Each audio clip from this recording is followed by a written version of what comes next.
అభి ఇంటికి వస్తున్నాడు అని తెలియటంతో వంట చెయ్యటానికి సిద్ధమవుతుంది విరాలి. కారులో ఇంటికి తిరిగి వచ్చేశాడు అభి. కెవిన్ పిలుస్తూ ఉన్నా పట్టించుకోకుండా తన రూంలోకి వెళ్ళిపోయాడు. ఏంటి? ఏమైంది సార్‌కి? పిలుస్తూ ఉన్నా పట్టించుకోకుండా వెళ్ళిపోయారు? మూడ్ బాలేదేమో. సర్లే, చందు సార్ ఎక్కడ ఉన్నారో కాల్ చేస్తా. చందుకి కాల్ చేశాడు Kevin. Hello sir. Abhi sir ఇంటికి వచ్చారు. సరే, నా వర్క్ కూడా కంప్లీట్ అయిపోయింది. ఇప్పుడే బయలుదేరుతున్నా. అలాగే సార్. హా! అవును, డిన్నర్ రెడీ అయ్యిందా? లేదంటే నేను తీసుకొచ్చేనా? లేదు సార్. విరాలి తను ప్రిపేర్ చేస్తా అని చెప్పింది. ఏంటి? తనా? అవును సార్. ఏమైంది? తను వంట చేస్తే కుంభాలు కుంభాలు తినే కుంభకర్ణుడు కూడా నాకు ఆకలిగా లేదు అని చెప్తాడు. అంటే అంత అద్భుతంగా ఉంటుందా? చాలా. తను పెట్టిన టీ తాగినందుకే నాకు టీపై విరక్తి పుట్టింది. అదే తను చేసిన వంట తిన్నామనుకో జీవితంపైనే విరక్తి పుడుతుంది. కానీ సార్, మధ్యలో తనని ఆపితే తను ఫీల్ అవుతుందేమో. నీ ఇష్టం. సరే, నేను త్వరగా వస్తా. బాయ్. అలాగే సార్. కాల్ కట్ చేశాడు కెవిన్. లాస్య ఇంట్లో. హే శాడిస్ట్! మరి ఇలా నీకు కాబోయే పార్ట్నర్‌ని ఏడిపిస్తే ఎలా? పాపం. అయ్యో! నేను అక్కడ ఉండి ఉంటే వాళ్ళిద్దరినీ ఎప్పుడో కలిపేసేదాన్ని. అవును, అసలు నా డార్లింగ్ ఎక్కడ? ఎలా ఉందో ఏంటో? ముందే కళ్ళు తిరిగి పడిపోయింది. ఒకసారి కాల్ చేస్తా అని అంటూ విరాలికి కాల్ చేసింది లాస్య. అబ్బా! ఇప్పుడు ఇందులో చక్కెర వెయ్యాలా? లేక ఉప్పు వెయ్యాలా? 2 వారాల ముందే కదా అమ్మ చేస్తూ ఉంటే చూశాను. అప్పుడే మర్చిపోయానా? ఏదో పెద్ద చెఫ్ అయినట్టు బిల్డప్ ఇచ్చాను. కంప్యూటర్ అంట అది తప్పు చేస్తుందేమో గాని నేను చెయ్యనంట. ఛీ! ఏంటే ఇది? ఇప్పుడు గనుక అభి సార్ నేను చేసే వంట తిన్నారనుకో, 2 నెలలు బెడ్ మీద నుంచి కిందకు కూడా దిగరు. నా వంటని టేస్ట్ చేసిన నెక్స్ట్ సెకండే నన్ను కనీసం ఇంటి వైపు కూడా చూడనివ్వకుండా చేస్తారు.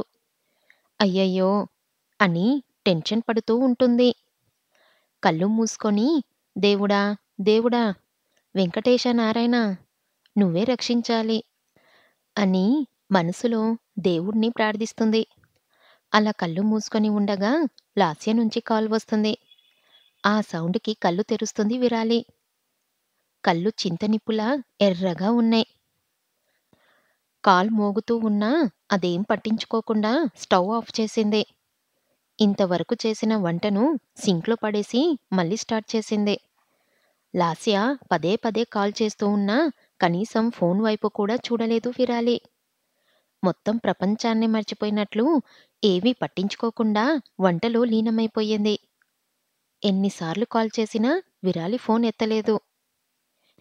ఈ గుడ్లగూబ మొహంది అంతగా ఏం వెలగబెడుతుంది? ఇన్నిసార్లు ఫోన్ చేసినా లిఫ్ట్ చెయ్యట్లేదేంటి? ఏదైనా ప్రాబ్లంలో ఇరుక్కుందా? కాసేపు వెయిట్ చేస్తా. లిఫ్ట్ చెయ్యకపోతే అప్పుడు చూద్దాం. విరాలి వంట పూర్తి చేసి అన్ని డిషెస్‌ను డైనింగ్ టేబుల్ పైన పెట్టి కెవిన్‌ని పిలుస్తుంది. కెవిన్ గారూ! మొత్తం అంతా రెడీ. ఇంత త్వరగా ఇన్ని వంటలు ఎలా చేశారు? హా! హా! అంటే చెప్పాను కదా నన్ను తక్కువ అంచనా వెయ్యకండి అని. హా! నిజమే. మరి చందు సార్ ఎందుకు అలా చెప్పారు? అని అనుకున్నాడు కెవిన్. చందు కూడా ఇంటికి వచ్చేశాడు. సోఫాలో కూర్చొని విరాలి మరియు కెవిన్ ఇద్దరూ చందు కోసం వెయిట్ చేస్తూ ఉంటారు. చందు రావటంతో లేచి తన దగ్గరకు వెళ్లారు. డిన్నర్ రెడీ అయింది. హ్యాండ్ వాష్ చేసుకుని రండి సార్. హా! అంటే విరాలి అది. సార్, మీరేం చెప్పకండి. వెళ్ళి ఫ్రెష్ అయ్యి రండి. అది కాదు విరాలి. వెళ్ళండి సార్ అని చెప్పి డైనింగ్ టేబుల్ దగ్గరకు వెళ్ళిపోయింది. సరే, దేవుడా! నువ్వే నన్ను కాపాడాలి. సార్, విరాలి వంట బానే చేస్తుంది అనుకుంటా. తను పెట్టిన టీ తాగి ఉంటే నువ్వు ఇలా అనేవాడివి కాదు. కాదు సార్, స్మెల్ అండ్ లుక్ రెండూ బాగున్నాయి. Kevin, don't judge a book by its cover. నేను కూడా అదే చెప్తున్నాను సార్. టీ బాగా పెట్టలేదు అని వంట కూడా బాగా చెయ్యలేదు అనే గ్యారంటీ లేదు కదా సార్. ఏమో, నాకేమైనా అయితే ముందు తనని ఏమీ అనను. నువ్వే ఫస్ట్ నా చేతుల్లో ఫినిష్ అవుతావు. సార్, మీరు ఏం చేసినా ఇప్పుడు తినక తప్పదుగా. అభి సార్ కూడా కిందకు రాబోతున్నారు. ముందు మీరు ఫ్రెష్ అయి రండి. అలాగే. దరిద్రం నెత్తిపై నాట్యం చేస్తుంటే ఎవరైనా ఏం చెయ్యగలరు? చందు ఫ్రెష్ అవ్వటానికి వెళ్ళిపోయాడు. డైనింగ్ టేబుల్ దగ్గరకు వచ్చిన విరాలి ఫోన్ ఆన్ చేసింది. లాస్య నుంచి ఇన్ని మిస్డ్ కాల్స్ ఎప్పుడు వచ్చాయో అర్థం కాక లాస్యకి కాల్ చేసింది విరాలి. ఒసై లాసు, ఇన్ని కాల్స్ ఎప్పుడు చేశావు? పోవే, నేను ఎంత భయపడ్డానో తెలుసా? అసలు అంతగా ఏం పీకుతున్నావు? వంట చేస్తూ ఉన్నాను. వంటనా? ఎవరికోసం? నీకోసం అయితే నువ్వు ఎప్పుడు చేసుకోలేదు. కొంపదీసి ఆ అభిగాడు నీకు తిండి పెట్టలేదా? కాదు. అంటే కెవిన్ ఎప్పుడు బయట నుంచే తెప్పించుకొని తింటారు. అభిసార్ అయితే నైట్ ఇంట్లో ఉండరు. కానీ ఈరోజు నైట్ ఇంట్లోనే ఉండబోతున్నారు. సో, వంట చేస్తున్నా అందరికోసం. ఒసేయ్, ఆ అభి నిన్ను ఎంత ఇబ్బంది పెట్టినా ఇలాంటి శిక్ష వెయ్యటం కరెక్ట్ కాదే. ఒకసారి ఆలోచించు. అంటే ఏంటి? నీ వంట తిన్న మరుక్షణమే వాళ్ళు పుట్టుకుమంటారు. నన్నేమైనా అను, నా వంటను మాత్రం ఏమనకు. సరే, అందరూ వస్తున్నారు. బాయ్. నిద్రపోయేటప్పుడు కాల్ చేస్తా. సరే, బాయ్. విరాలి కాల్ కట్ చేసి తిప్పించి పెట్టిన ప్లేట్స్ని పైకి పెట్టి అన్నం వడ్డించటం మొదలుపెట్టింది. ముందుగా అభికి వడ్డించింది. ఆ తర్వాత అందరికీ వడ్డించింది. అన్నం మరియు కర్రీ కలిపి ముద్దగా చేసి నోట్లో పెట్టబోయాడు. అప్పుడే చందు తనని ఆపాడు. అభి, ముందు నేను తింటాను. నేనేం రాజుని కానులే, ఇందులో విషముందా లేదా అని చెక్ చెయ్యటానికి. అంత సీన్ లేదులే, ముందు నన్ను తిననివ్వు. సరే, అయితే త్వరగా తిను. భయం భయంగా ఎలా ఉంటుందో అని ఊహించుకుంటూ అన్నం ముద్ద నోట్లో పెట్టుకున్నాడు చందు. ఎలా ఉంది అభిసర్? అన్నం ముద్ద తిన్న చందులో ఎటువంటి చలనం లేదు. దాంతో ఆశ్చర్యంగా అందరూ చందు వైపే చూస్తూ ఉండిపోయారు. అయ్యో సార్, మీరెన్నో చెప్పారు వద్దు వద్దు అని, ఎంతగానో కన్విన్స్ చెయ్యటానికి ట్రై చేశారు. కానీ నేనే వినలేదు. ఎంతో గొప్ప బ్రతుకు బ్రతికారు. కానీ ఇలా ఒక వంట తినటం వల్ల పెళ్లి కాకముందే ఇలా అయిపోతారని అనుకోలేదు సార్ అని లోలోపలే బాధపడటం మొదలుపెట్టాడు. సార్, చందు సార్, ఏమైంది? చందు, ఏంటిది? చూడు, నాకు చిరాకు తెప్పించకు. సార్, ఏమైంది సార్? అభి అందరి వైపు కోపంగా చూసి చందుని కదుపుతాడు. దాంతో ఉలిక్కిపడ్డాడు చందు. సార్, ఏమైంది సార్? అది ఏం లేదు, ఏం లేదు. ఎలా ఉంది సార్ వంట? కెవిన్ అలా అడగగానే వెకిలిగా నవ్వుతూ విరాలి వైపు చూశాడు. చందు తన వైపు చూడటంతో తన వంట ఎంత అద్భుతంగా ఉందో అర్థమవుతుంది విరాలికి. అభి కదపటంతో ఉలిక్కిపడి లేచాడు. ఏంటి సార్, ఏమైంది? అదా, ఏం లేదు. కానీ వంట మాత్రం సూపర్గా ఉంది. చాలా బాగా చేసావు విరాలి. నిజంగానా సార్? అవును, చాలా బాగుంది. మీరు కూడా తినండి. చందు అలా అనటంతో కెవిన్ మరియు అభి కూడా తినటం మొదలుపెట్టారు. అభి అన్నం కలుపుకొని ముద్ద నోట్లో పెట్టుకున్నాడు. అంతే, లేచి నిలబడి విరాలి వైపు కోపంగా చూసి బేసిన్ వైపు వెళ్ళిపోయాడు. దాంతో అందరూ ఆశ్చర్యంగా అభి వైపే చూస్తూ ఉన్నారు. హ్యాండ్ వాష్ చేసుకొని మళ్ళీ డైనింగ్ టేబుల్ దగ్గరకు వచ్చాడు. "ఏమైందభి? అలా మధ్యలోనే హ్యాండ్ వాష్ చేసుకున్నావు? ఏంటి? దీన్ని వంట అంటారా? చందు, నీకు ఈ అమ్మాయిపై గౌరవం ఉంటే, కన్సర్న్స్ ఉంటే ఇంకేదైనా విధంగా హెల్ప్ చెయ్యి. దీన్ని కుక్కలు కూడా తినవు." దాంతో విరాలి బాధగా అభి వైపు చూసింది. "ఏం మాట్లాడుతున్నావభి? నేను నిజం చెబుతున్నా. తను వంట చాలా బాగా చేసింది." "Just shut up Chandu." ఛ! నా మూడ్ మొత్తం పాడు చేశావు. వంటే ఇలా చేశావు. రేపు వర్క్ అయినా సరిగ్గా చేస్తావో లేదో. సార్, అది ఇంకేం మాట్లాడకు. అసలు నేను ఇంటికి రాకుండా ఉండాల్సిందే అని కోపంగా చెప్పి తన రూంలోకి వెళ్ళిపోయాడు. సార్, వంట నిజంగానే బాగుంది కెవిన్. కానీ అభి ఎందుకు అలా అన్నాడో అర్థం కావట్లేదు. పర్లేదు సార్. తన బదులు నేను సారీ చెప్తున్నా విరాలి. వాడు అంతే. ఎప్పుడూ ఇలా హార్ష్‌గా ఉంటాడు. పర్లేదు సార్. నేను చేసిన వంట అందరికీ నచ్చాలి అని లేదు కదా!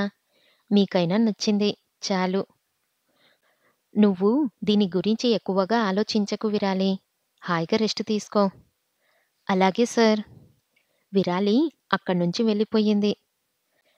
సార్, మరి అభి సార్ కోసం ఫుడ్ ఆర్డర్ పెట్టనా? వద్దు.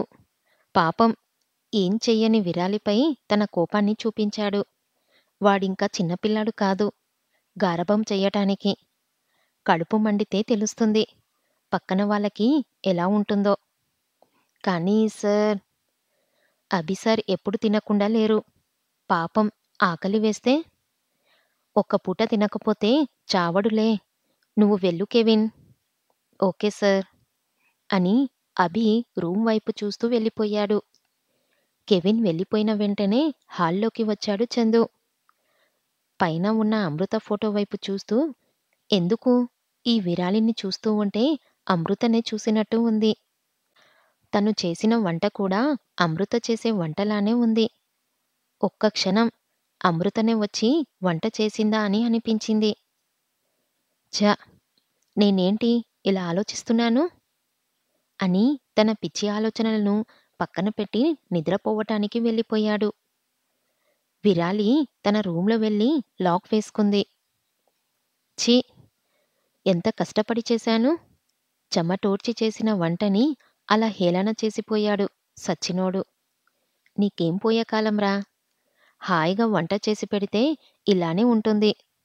ఒక పూట తినకుండా కడుపు మాడితే అప్పుడు తెలుస్తుంది. ఛీ! వాడి వల్ల ఇప్పుడు నాకు తినే మూడు కూడా పోయింది. ఛీఛీ! అవును, మర్చిపోయా. ముందు ఆ లాస్యకి కాల్ చెయ్యాలి. లేదంటే నేను అభి సార్‌ను తిట్టుకున్నట్టు నన్నూ అది తిట్టుకుంటుంది అని అంటూ లాస్యకి కాల్ చేసింది. ఏంటి? నువ్వు చేసిన వంట తిని అందరూ బ్రతికున్నారా? లేక చచ్చారా? ఏంటే? నువ్వు ఇలా నన్ను ఎక్కరిస్తే నేను నీకు కాల్ చెయ్యను. నువ్వు కాల్ చేసినా ఎత్తను. బాగుందే తల్లి. సరే, ముందు చెప్పు ఏం జరిగిందో? నేను బాగా చేశాను. కానీ ఆ శాడిస్టు మొహమోడు బాలేదు అని తిట్టిపోయాడు. అయ్యో! పోన్లే. మరి అంత శాడిస్ట్ కాదు. ఏంటే? మరి నువ్వు చేసిన వంటకి నేనైతే నిన్ను అక్కడే పూడ్చిపెట్టేదాన్ని. ఒసేయ్ కొరివి దెయ్యం! నేను చాలా బాగా చేశాను. అందరికంటే ముందు నేను టేస్ట్ చేశాను. నేనేనా చేసింది అని డౌట్ వచ్చింది నాకైతే. చందు సార్ కూడా బాగుంది అని పొగిడారు. వాడే బాలేదు అని తిట్టింది. ప్చ్! వదిలెయ్యవే. ఎక్కువగా ఆలోచిస్తే మళ్ళీ కలలోకి వచ్చి మరీ నిన్ను సాధిస్తాడు. హా! నిజమే. అందుకే ఏం ఆలోచించకుండా హాయిగా పడుకో. Good night. సరే, గుడ్ నైట్. కాల్ కట్ చేసింది విరాలి. అవును కానీ అభి సార్ బాగా డబ్బు ఉన్న మనిషి. నేను చేసిన వంట తినకుండానే రూంలోకి వెళ్ళిపోయాడు. పాపం రాత్రి మొత్తం తినకుండా ఉండగలడా? ఆహా! పాపం ఎందుకు? నా వల్ల అతను ఇబ్బంది పడకూడటం. కనీసం జ్యూస్ అయినా ఇచ్చి వస్తాను. నేను ఇస్తే మళ్ళీ ఇందులో షుగర్‌కి బదులు ఉప్పు వేశావు అని పుల్లలు పెడతాడు. మరి ఏం చెయ్యాలి? హా! తలుపు దగ్గర పెట్టేస్తా అని కిచెన్‌లోకి పరిగెడుతుంది విరాలి. ఫ్రిడ్జ్‌లో ఉన్న ఫ్రూట్స్ తీసుకొని చిన్న చిన్న పీసెస్‌గా కట్ చేస్తుంది. కానీ ఇప్పుడు వీటిని మిక్సీలో వేస్తే సౌండ్ వస్తుంది. మరి ఏం చెయ్యాలి? సర్లే ఈ ఫ్రూట్సే ఇచ్చేస్తాను. నేరుగా అభి రూమ్ దగ్గరకు వెళ్లి డోర్ కొట్టింది. కింద ఫ్రూట్స్ పెట్టేసి తన రూమ్‌లోకి పరిగెత్తింది. డోర్ కొట్టిన సౌండ్ రావటంతో డోర్ ఓపెన్ చేశాడు అభి. చుట్టూ చూసి ఎవరూ లేకపోవటంతో కిందకు చూశాడు. కింద ఫ్రూట్స్ ఉండటం చూసి వాటిని తీసుకున్నాడు. రేయ్ చందు! నా పైన నీకెంత ప్రేమరా? నేను ఆకలితో ఉండలేను అని నా కోసం ఫ్రూట్స్ తెచ్చావా? థాంక్స్ రా! డోర్ క్లోజ్ చేసుకొని ఫ్రూట్స్ తిని హాయిగా నిద్రపోయాడు అభి. అదంతా తొంగి చూస్తున్న విరాలి నవ్వుకుంటూ డోర్ క్లోజ్ చేసుకొని నిద్రపోయింది. ఒక చీకటి ప్రదేశంలో. నీకు కొన్ని రోజుల సమయం మాత్రమే ఉంది అమృత. నువ్వు చెయ్యాలి అని అనుకుంటున్న పనిని త్వరగా పూర్తి చేసిరా. కాలానికి ఎదురుగా వెళ్తున్నావు. తప్పు చేస్తే నేను కూడా నీకు సహాయం చేయలేను. మీరు ఇప్పటివరకు నాకు ఎంతో సహాయం చేశారు. నేను ఇంతవరకు ఎదురు చూసిన సమయం వచ్చేసింది. అభికి సరైన అమ్మాయిని కనిపెట్టాను. వాళ్ళిద్దరినీ కలిపిన తర్వాత వెంటనే తిరిగి వచ్చేస్తాను. కానీ గుర్తుపెట్టుకో, నువ్వు అనుకున్న పని పూర్తి చెయ్యటానికి నీకు ఒక శరీరం కావాలి. కానీ ఆ శరీరంలో ఎక్కువసేపు ఉండకు. లేదంటే నీకు ఆ శరీరానికి ఇద్దరికీ ప్రమాదం. ప్రమాదమా? అవును. నువ్వు ఇప్పుడు ఒక ఆత్మవు. ఎవరైనా ఆత్మగా మారితే వారి జ్ఞాపకాలు పోతాయి. కానీ నీ దృఢమైన సంకల్పం నీ జ్ఞాపకాలను పోకుండా చేసింది. కానీ నువ్వు ఎవరి శరీరంలోనైనా ఎక్కువసేపు ఉంటే నీ జ్ఞాపకాలు నీ నుంచి ఆ మనిషి మెదడులోకి వెళ్తాయి. అప్పుడు నువ్వు ఈ లోకాన్ని విడిచి వెళ్ళిపోతావు. ఎందుకంటే నీకు అప్పుడు ఎటువంటి ఆశయం ఉండదు కాబట్టి. మరి ఆ మనిషి పరిస్థితి ఏంటి? ఆ మనిషికి ఏమవుతుందో నేను కూడా చెప్పలేను. అందుకే జాగ్రత్తగా ఉండు అని చెబుతున్నా. సరే. అక్కడ్నుంచి అమృత ఆత్మ మాయమైపోయింది. తరువాతి రోజు ఫోన్‌లో మోగుతున్న అలారంను ఆఫ్ చేసి ఇరిటేటింగ్‌గా ఫేస్ పెట్టింది విరాలి. ఛ! కొత్త ఇంట్లో అస్సలు నిద్ర పట్టలేదు. అప్పుడే తెల్లారిందా? హా! అసలు నేను మళ్ళీ చిన్నపిల్లలా మారితే ఎంత బాగుంటుంది? ఎంచక్కా 10 వరకు పడుకోవచ్చు. నన్నొక మాట అనేవాళ్ళు అస్సలు ఉండరు. అయినా ఎన్ననుకొని ఏం లాభం? జరుగుతుందా ఏంటి? స్నానం చేసి టవల్ కట్టుకొని బయటకు వచ్చింది. అల్మారా ఓపెన్ చేసి ఏ శారీ కట్టుకోవాలా అని చూస్తూ ఉంటుంది. లైట్ బేబీ పింక్ శారీ తీసుకొని ఇది వేసుకుందాం అని అనుకుంటుంది. అది చేతిలోకి తీసుకోగా శారీ లోపల ఉన్న బ్లౌజ్ కింద పడిపోయింది. దాంతో బ్లౌజ్ తీసుకోవటానికి కిందకు వంగింది. అప్పుడే డోర్ ఓపెన్ చేసి లోపలకు అడుగు వేశాడు అభి. కింద బ్లౌజ్ తీసుకుంటూ ఉన్న విరాలి అభి రావటం చూడలేదు. విరాలి కిందకు వంగి ఉండటంతో అభి కూడా తనని చూడలేదు. అలా నడుస్తూ విరాలికి దగ్గరగా వచ్చాడు. అలా నడుస్తూ ఉండగా అప్పుడే బ్లౌజ్ తీసుకొని పైకి లేచిన విరాలిను గుద్దుకున్నాడు అభి. ఎవరా అని వెంటనే వెనక్కు తిరిగిన విరాలి అభిను చూసి షాక్ అయింది. వెంటనే తన చేతులతో అభి కళ్ళు మూసేసింది. సారీ అండి. నేను వెళ్తాను. మీ చేతులను తీయండి. నో. నేను కళ్ళు తెరవను. వెనక్కి తిరిగి వెళ్ళిపోతా. నిజంగా. అవును. నిజంగా. సరే అని చెప్పి చేతులు తీసేసింది విరాలి. అభి టక్కున వెనక్కు తిరిగి రూమ్ బయటకు వచ్చేశాడు. అభి వెళ్ళిపోయిన వెంటనే పరిగెత్తుకుంటూ వెళ్ళి డోర్ క్లోజ్ చేసేసింది. అమ్మో! అమ్మో! అమ్మో! Thank God! ఈరోజు నా మానం, నా ప్రాణం 2 సేఫ్ అయ్యాయి. నన్ను మేకప్ లేకుండా చూసుంటే అమ్మో! అమ్మో! విరాలి, ఈరోజు నీ దశ బాగుందే. పోన్లే, ఆ అభికి కాస్తైనా మేనర్స్ ఉంది. ఏం లాభం? నిప్పు చిన్నదైనా, పెద్దదైనా మొత్తం అడవిని తగలబెడుతుందిగా అని అనుకుంటూ త్వరగా శారీ వేసుకొని రెడీ అయ్యి కిందకు వచ్చింది. సోఫాలో కూర్చొని చందుతో మాట్లాడుతూ ఉంటాడు అభి. అభి దగ్గరకు వచ్చి నిలబడింది విరాలి. విరాలి రావటంతో కళ్ళు తన వైపుకు తిప్పాడు. విరాలి, నా రూంలో ఫైల్స్ ఉన్నాయి, తీసుకొనిరా. అలాగే సార్ అని చెప్పి అభి రూంలోకి వెళ్ళింది. చందు అభితో, ఏంట్రా, అప్పుడే మొదలైందా ఆఫీస్ హడావిడి అని అడిగాడు. బటన్ సరిచేసుకుంటూ, ఇంకేం చెయ్యాలి, నీలా నేను కూల్గా ఉండలేను. అలాగే నా ఆఫీస్ని పక్కన పెట్టి పక్క వాళ్ళ ఇంట్లో ఉండను. రేయ్, రేయ్, మరీ ఇంత కఠినంగా మాట్లాడకు. నేనేం ఊరికే పని పాట లేకుండా రాలేదు. హా మరి, నా బుర్ర తినటానికి వచ్చావా? రేయ్, రే పోరా. ఇప్పుడు కాదులే, ఎప్పుడో ఒకసారి నీకు నా విలువ తెలుస్తుంది. "హుం, చూద్దాంలే." ఇలా వీళ్ళిద్దరూ మాట్లాడుకుంటూ ఉండగా విరాలి ఫైల్స్ తీసుకొని అక్కడకు వచ్చింది. సార్, మీ ఫైల్స్. అభి వాటి వైపు చూసి, సరే, ఇక పదండి, ఆఫీస్కి వెళ్దామని అంటాడు. దాంతో కెవిన్ కార్ స్టార్ట్ చేయగా విరాలి కెవిన్ పక్కన కూర్చుంది. అభి వెనుక కూర్చున్నాడు. చందు కూడా కారులోకి రావటానికి డోర్ ఓపెన్ చేస్తూ ఉండగా లోపల్నుంచి అభి డోర్ క్లోజ్ చేశాడు. రేయ్, ఏం చేస్తున్నావు? మర్చిపోయావా? నువ్వు నీ ఆఫీస్కి వెళ్ళాలి. నా ఆఫీస్కి కాదు. గుర్తుంది. నీలా కాదు నేను. గుర్తుపెట్టుకోవాల్సిన విషయాలు నేను బాగా గుర్తుపెట్టుకుంటా. హ్మ్, అదే గుర్తుందిగా. మరి పో, నీ కార్లో పో, నీ ఆఫీస్కి. కెవిన్ స్టార్ట్ చెయ్యి.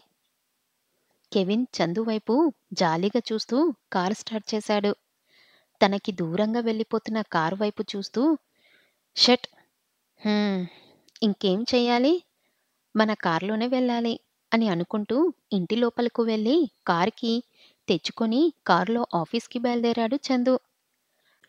ఒకవైపు అభి ఈరోజు ఆఫీస్లో జరగబోయే మీటింగ్కి ప్రిపేర్ అవుతూ ఉంటాడు.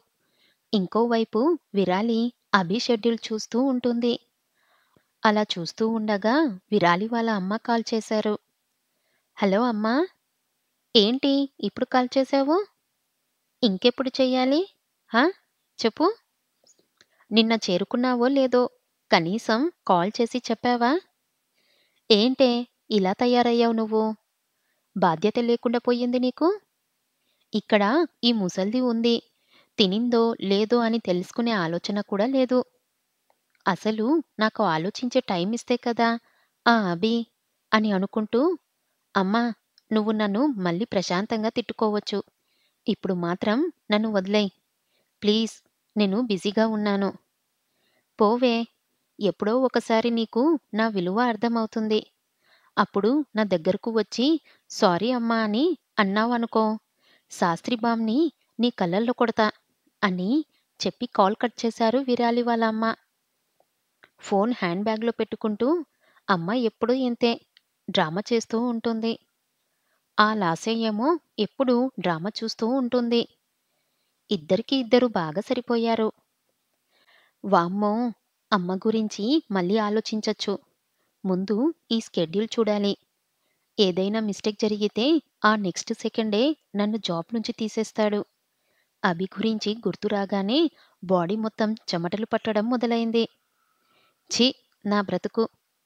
మా స్కూల్లో మా ప్రిన్సిపల్ని చూసి కూడా నేను ఇంతలా భయపడలేదు అని అనుకుంటూ షెడ్యూల్ చూసుకుంటూ షెడ్యూల్ చేసుకోవటం అయిపోవటంతో వెనక్కు వాలి కళ్ళు మూసుకుంది. కాసేపటి తర్వాత కారు అభి ఆఫీస్ ముందు ఆగింది. దాంతో ఫస్ట్ అభి కార్ దిగి బయటకు వచ్చాడు. దిగగానే నేరుగా ఆఫీస్లోకి వెళ్ళిపోయాడు. ఆ తరువాత విరాలి బయటకు వచ్చి కెవిన్ కార్ పార్క్ చేసి వచ్చే వరకు వెయిట్ చేసి కెవిన్ కూడా రావటంతో ఇద్దరూ కలిసి ఆఫీసులోకి ఎంట్రీ ఇచ్చారు. అలా నడుస్తూనే విరాలి కెవిన్‌తో మీటింగ్ గురించి మాట్లాడటం మొదలుపెట్టింది. కెవిన్ గారు, ఈ మీటింగ్‌కి నేను రానవసరం లేదు కదా? కెవిన్ తన వైపు చూస్తూ, ఆహా లేదు అండి. ఇది బోర్డ్ ఆఫ్ డైరెక్టర్స్‌తో కదా! సో, మనం రావాల్సిన అవసరం లేదు. అవును. అదే. అభి సార్ ఏదైనా ఫిట్టింగ్ పెడతాడేమో అని అనుకున్నా. లేదు లేదు. వర్క్‌లో సార్ చాలా సీరియస్ అండి. సో, ఆఫీస్‌లో ఉన్నప్పుడు మీరు అభి సార్‌ను తలుచుకొని భయపడాల్సిన అవసరం లేదు. హమ్మయ్య! చాలు. హా! హా! సరే. మీరు మీ వర్క్ కంటిన్యూ చేసుకోండి. తన క్యాబిన్ రావటంతో వెళ్ళిపోయాడు కెవిన్. విరాలి కూడా తన క్యాబిన్‌లోకి వెళ్ళింది. తన డెస్క్‌పై ఉన్న ఫైల్స్ తీసుకొని మీటింగ్ జరిగే రూమ్‌లోకి వెళ్ళింది. తను తెచ్చిన ఫైల్స్‌ను అభి ప్లేస్‌లో పెట్టి మళ్ళీ తన క్యాబిన్‌లోకి వెళ్ళిపోయింది. సరిగ్గా 10 గంటలకు అందరూ మీటింగ్ రూమ్‌లోకి వెళ్ళిపోయారు. దాంతో కాసేపు బ్రేక్ తీసుకుందామని అనుకొని విరాలి తన క్యాబిన్ నుంచి బయటకు వచ్చింది. తన ఫ్లోర్‌లోనే ఉన్న చిన్న కెఫే దగ్గరకు నడవటం మొదలుపెట్టింది. అలా వెళ్తూ ఉండగా తన ఫోన్ వైబ్రేట్ అవ్వటం మొదలైంది. దాంతో ఫోన్ వైపు చూసింది విరాలి. ఫోన్ చేసింది లాస్య. హుఫ్! అని అనుకుంటూ కేఫ్ వైపు నడుస్తూనే కాల్ లిఫ్ట్ చేసింది విరాలి. హలో లాస్య, చెప్పు. ఏంటి ఈ టైంలో కాల్ చేశావు? హేయ్ వీరు, నీకో సర్ప్రైజ్. హ్మ్. ఆ అభి ఇచ్చేది సరిపోలేదా? నువ్వు కూడా ఇప్పుడు మొదలుపెట్టావా? అబ్బా! అది నీకు సహాయం చేసేది. సమస్యలోకి నెట్టేది కాదు. నాకు సహాయం చేసేదా? ఏంటది? షాకవుతూ అడిగింది విరాలి. చెప్పానుగా సర్ప్రైజ్ అని. నీకే తెలుస్తుందిలే. నవ్వుతూ సమాధానమిచ్చింది లాస్య. ఒసేయ్ గుడ్లగూబా! నాకు సహాయం చేసేదైతే ఇప్పుడే చెప్పొచ్చుగా? నన్ను తిట్టావంటే అస్సలు చెప్పను. అర్థమైందా? ఓకే తల్లీ. ఇక ఉంటా బాయ్. హా! బాయ్. లాస్యతో మాట్లాడిన తర్వాత విరాలి నేరుగా కెఫేకు వెళ్ళింది. కూల్ కాఫీ తీసుకొని మళ్ళీ తన క్యాబిన్‌కి వచ్చేసింది. తనకి ఇచ్చిన వర్క్ కంప్లీట్ చేయటం మొదలుపెట్టింది. అలా 2 గంటల తర్వాత మీటింగ్ కంప్లీట్ అయిపోవటంతో అందరూ వెళ్ళిపోయారు. అభి నేరుగా తన క్యాబిన్‌లోకి వెళ్ళిపోయాడు. లంచ్ టైం కావటంతో ఇళ్ల నుంచి లంచ్ తెచ్చుకున్న వాళ్ళు తమ ప్లేసెస్‌లోనే కూర్చొని తింటూ ముచ్చట్లు పెట్టుకున్నారు. ఇళ్ల నుంచి కాకుండా బయట తినేవాళ్ళు ఆఫీస్ బయట ఉన్న రెస్టారెంట్‌కి వెళ్ళిపోయారు. విరాలి కూడా లంచ్ కోసం రెస్టారెంట్‌కి బయలుదేరింది. తన ఎదురుగా కెవిన్ వెళ్తూ ఉండటం చూసి నడకలో వేగం పెంచి కెవిన్‌ని పలకరించింది. సడన్‌గా విరాలిని చూసి భయపడ్డాడు కెవిన్. గుండెపై చెయ్యి వేసుకొని, ఏంటండీ ఇలా భయపెట్టారు? వెకిలిగా నవ్వుతూ, సారీ, మీరు భయపడతారని అనుకోలేదు. పర్లేదు. ఎక్కడికి బయలుదేరారు ఇంతకీ? అదా! లంచ్ చెయ్యటానికి రెస్టారెంట్‌కి వెళ్తున్నా అని అంటుంది విరాలి. అవునా! నేను కూడా వెళ్తున్నా. సరే రండి. ఇద్దరం కలిసి వెళ్లి తినేసి వద్దాం. ఓకే. పదండి. ఇద్దరూ కలిసి మాట్లాడుకుంటూ రెస్టారెంట్‌కి చేరుకున్నారు. ఇద్దరూ వెళ్లి చైర్స్‌లో కూర్చొని లంచ్ ఆర్డర్ చేశారు. నాకు వెజ్ బిర్యానీ కావాలి అని విరాలి అంటే, నాకు నాన్ వెజ్ కావాలి అని కెవిన్ అంటాడు. కానీ పాపం కెవిన్ ఏదైతే విరాలి ఉన్నప్పుడు ఆర్డర్ చేయకూడదో అదే ఆర్డర్ చేసేశాడు. దాంతో కళ్ళు పెద్దవి చేస్తూ, ఏంటిది కెవిన్ గారు? మీ కడుపు నింపుకోవడం కోసం ఒక మూగజీవిని తింటారా? మీకు ఇంత క్రూరమైన మనసు ఉంది అని అనుకోలేదు. విరాలి ఏం మాట్లాడుతుందో అస్సలు అర్థం కాలేదు కెవిన్‌కి. ఏంటండీ? నేనేదో పాపం చేసినట్టు చెబుతున్నారు? ఏమైందసలు? పాపం కదూ! ఘోర అన్యాయం. ఇలా మూగజీవులను చంపటం మంచిది కాదు. ఎందుకు? అవి ఉండేది మనం తినటానికే కదా! ఆహా! కాదు. చూడండి చెప్తా అని టేబుల్‌పై ఉన్న టిష్యూ అండ్ తన దగ్గర ఉన్న పెన్ చేతిలోకి తీసుకుంది. విరాలి ఏం చెయ్యబోతుందో అని ఉత్సాహంగా ఉంటాడు కెవిన్. కానీ కెవిన్ బాబుకి ఏం తెలుసు? విరాలి భాగవతం మొత్తం చెప్పబోతుందని? చూడండి, ఈ ప్రపంచంలో మొత్తం ఎన్నో రకాల జీవరాశులు ఉన్నాయి. అవన్నీ వాటి కర్మల వల్ల జంతువులుగా, మనిషిగా, కుక్కగా, నక్కగా అలా పుడతాయి. ఇప్పుడు మనం తప్పు చేస్తే, అంటే మనిషి జన్మలో ఉండి తప్పు చేస్తే, నెక్స్ట్ జన్మలో మనం ఇలా కోడిగానో, కుక్కగానో పుడతాము. అంటే మీరు ఒక ఆత్మని చంపుతున్నారు. నిర్దాక్షిణ్యంగా ఒక మనిషిని చంపి తినటం, అలాగే ఒక జంతువును చంపి తినటం రెండూ ఒకటే. మీరు ఇలా నాన్ వెజ్ తింటే నెక్స్ట్ జన్మలో మిమ్మల్ని ఒకరు తింటారు. అర్థమైందా? అయిందయింది. దేవుడా! ఇక జీవితంలో నేను నాన్ వెజ్ తినను. బేరర్, బేరర్, వెంటనే నా ఆర్డర్ క్యాన్సిల్ చేసి వెజ్ బిర్యానీ తీసుకొని రా. వెరీ గుడ్ కెవిన్ గారు. బెరీర్ వచ్చి వెజ్ బిర్యానీ అని రాసుకొని కాస్త దూరం వచ్చాడు. కాస్త దూరం వచ్చాక విరాలి వైపు చూసి, దేవుడా! ఇలాంటి అమ్మాయి రోజు వస్తే ఇక అంతే. నాన్ వెజ్ అయితే 500, అదే వెజ్ అయితే 250. అయితే ఇప్పుడు ఆ అమ్మాయి వల్ల 250 బొక్క అన్నమాట. అయినా రోజు ఒంటరిగా వచ్చేది ఈ రోజు వేరే వాళ్ళతో వచ్చిందేంటి? వస్తే వచ్చింది. తను ఎలాగో తినట్లేదు కదా! పక్కన వాళ్ళని కూడా ఎందుకు తినకుండా చేస్తుంది? పోన్లే, ఆ అబ్బాయికి ఒక్కటే చెప్పింది. చూస్తూ ఉంటే మైక్ పెట్టుకొని అందరికీ చెప్పేలా ఉంది అని అనుకుంటూ 2 ప్లేట్స్ వెజ్ బిర్యానీ తీసుకొని కెవిన్ మరియు విరాలి కూర్చున్న టేబుల్‌పై పెట్టి వెళ్ళిపోయాడు. దాంతో ఇద్దరూ తినటం మొదలుపెట్టారు. ఏంటి కెవిన్ గారు, మన శాడిస్ట్ బాస్ రాలేదు రెస్టారెంట్‌కి? అది సార్ మూడ్ బాలేదండి. అతని మూడ్ ఎప్పుడు బాగుందని? కానీ ఇంతకేమైంది? మీటింగ్‌లో సార్‌కి గుర్తు చేయకూడనిది గుర్తు చేశారు. అవునా? ఏంటది? అభి సార్ ప్రాణమైన అమృత గురించి. దాంతో తినటం ఆపేసి కెవిన్ వైపు చూస్తుంది విరాలి. అమృతనా? ఎవరు తను? అమృత అంటే కేవలం పేరు కాదు అండి. అభి సార్ ప్రాణం. అబ్బో! మరి అమృత గురించి గుర్తు చేస్తే ఎందుకు సార్ మూడ్ ఆఫ్ అయ్యారు? ఎందుకంటే ఆ ప్రాణం ఇప్పుడు ఇక్కడ లేదు కాబట్టి. ఇక్కడ లేదా? ఎక్కడికి వెళ్ళింది? ఫారెన్‌కి వెళ్ళిందా? లేదండి. మమ్మల్ని విడిచి దేవతలా పేరు తెచ్చుకున్న తను ఆ దేవుడు దగ్గరికి వెళ్ళిపోయింది. వాట్? అవునా? ఎలా? తను వెళ్తున్న కార్‌లో పెట్రోల్ లీక్ అయ్యి ఫైర్ యాక్సిడెంట్ అయ్యింది. అయ్యో! ఎప్పుడు జరిగింది ఇదంతా? 6 ఏండ్ల ముందు. కెవిన్ అలా అనటంతో విరాలికి అన్నీ గుర్తుకు వచ్చాయి. తను మొదటిసారి అభి ఇంటికి వచ్చినప్పుడు గేట్‌కి ఒకవైపు అమృత అని రాసి ఉండటం, అలాగే గార్డెన్‌లో పాతపడిన ఉయ్యాలలపై అమృత పేరు ఉండటం. అంటే నేను అభి సార్ ఇంటికి మొదటిసారి వచ్చినప్పుడు గేట్‌పై ఉయ్యాలపై చూసిన అమృత పేరు ఈ అమ్మాయిదేనా? అవును.